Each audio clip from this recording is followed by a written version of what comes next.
अस्सलाम वालेकुम viewers, welcome back to my channel Mishal Khan officials, जिसमें आज हम बात करते हैं फ़न गन कैप्सूल के बारे में। फ़न गन कैप्सूल क्या होते हैं, इनका इस्तेमाल किस तरह से किया जाता है, साइड इफ़ेक्ट के बारे में भी बात करेंगे। लेकिन उससे पहले जो न्यू है चैनल पे, चैनल को सब्सक्राइब कर दें, वीडियो को लाइक करें, शेयर करें, बहुत शुक्रिया। बात करते हैं फ़न गन कैप्सूल के बारे में।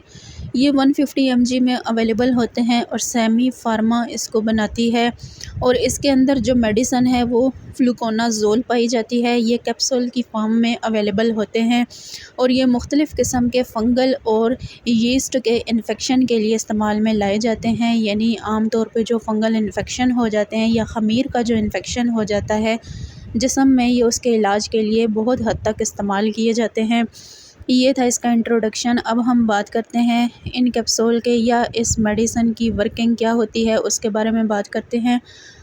फ़नगोन एक एंटी फ़ंगल मेडिसन के तौर पे वर्क करती है, जो कि मुख्तलिफ़ फ़ंगल के इन्फेक्शन को, ख़मीर के इन्फेक्शन को, जिसमें कैंडिडियासिस है, उसके अलावा मुंह की खुजली, अंदामे नखानी वग़ैरह और ख़मीर के जितने भी इन्फेक्शंस हो जाते हैं और जिसमें फ़ंगल मेनिंजाइटिस की कंडीशन भी होती है, इसके इलाज के लिए ये इस्तेमाल में लाई जाती है मेडिसन। उसके अलावा फ्लूकोनाज़ोल, जो कि इसके अंदर इसकी मेडिसन है, ये एंटी फ़ंगल मेडिसन है और ये फ़ंगस और ख़मीर को मार कर इनकी नशो-नुमा को रोक के काम करती है। यानी ओवरऑल जितनी ग्रोथ हो जाती है फ़ंगस की या यीस्ट की, उसको ये बिल्कुल ख़त्म कर देती है। अब बात करते हैं कि कौन से हालात में आप इसका इस्तेमाल कर सकते हैं। अगर जो है वो आपको कैंडिडियासिस की कंडीशन है, यानी कि ये एक ऐसी कंडीशन होती है जिसमें आपके मुंह के ऊपर इन्फेक्शन हो जाता है, उसके अलावा आपके मुंह के अंदर इन्फेक्शन हो जाता है, खुराक की नाली में इन्फेक्शन हो जाता है, उसके अलावा गले में आपको इन्फेक्शन हो जाता है, उसके अलावा आपके चेहरे के ऊपर या इंटरनल फेस आपको ये इन्फेक्शन हो सकता है, तो इस कंडीशन में आप इसका इस्तेमाल कर सकते हैं।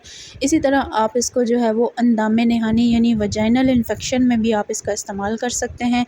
वजाइना के अंदर अगर आपको फ़ंगल या यीस्ट का इन्फेक्शन हो जाता है, आम तौर पे ख़मीर के इन्फेक्शन बहुत ज़्यादा होते हैं, तो इस कंडीशन में जो है वो जो वाइट डिस्चार्ज हो रहा होता है या इंटरनल जो है वो आपको ख़ारिश होती है या आपको जो है वो बार बार ऐसा महसूस होता है कि आप जो है वो आउट ऑफ द वे आपकी कंडीशन जा रही है, तो इस सिचुएशन में आप इसका इस्तेमाल कर सकते हैं। इसी तरह फ़ंगल मेनिंजाइटिस की कंडीशन में भी आप इसको यूज़ कर सकते हैं। ये एक ऐसी कंडीशन है जिसमें कि ये बीमारी आपको पर्सन टू पर्सन आपको लग सकती है, यानी कि इसमें जो फंगस होता है उसकी स्पीड जो है वो बहुत तेज़ होती है कि वो बंदे से बंदे को ट्रांसफ़र हो सकती है।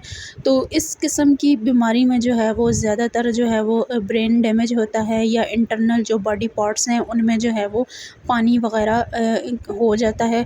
तो इस सिचुएशन में आप जो है वो इसका इस्तेमाल कर सकते हैं। इस मेडिसन के बहुत बेस्ट रिज़ल्ट्स होते हैं। ये थे इसके यूज़ेस। अब हम बात करते हैं साइड इफ़ेक्ट्स के बारे में। तो साइड इफ़ेक्ट्स में आपका मैदा डिस्टर्ब हो सकता है, सर में दर्द हो सकता है, उल्टी और मतली हो सकती है। डोज़ की बात की जाए तो आप डेली जो है वो इसकी 1 से 2 दफ़ा इस मेडिसन को इस्तेमाल कर सकते हैं। अगर बीमारी की नोयत ज़्यादा है तो आपने 2 बार इसका यूज़ करना है दिन में। अगर बीमारी की नोयत कम है तो आपने 1 बार इसका इस्तेमाल करना है। इसी तरह जो हमला औरतें हैं या जो ब्रेस्ट फीड पे होती हैं या जो बहुत ज़्यादा सेंसिटिव हैं या जिनको ऑलरेडी किडनी के इश्यूज़ हैं, तो इन सिचुएशन में इस्तेमाल करने से पहले लाज़मन अपने फ़िज़िशियन से मशवरा कर लें। और हमारी इन्फॉर्मेशन पसंद आई हो तो मिशाल खान को सब्सक्राइब करें। बहुत शुक्रिया।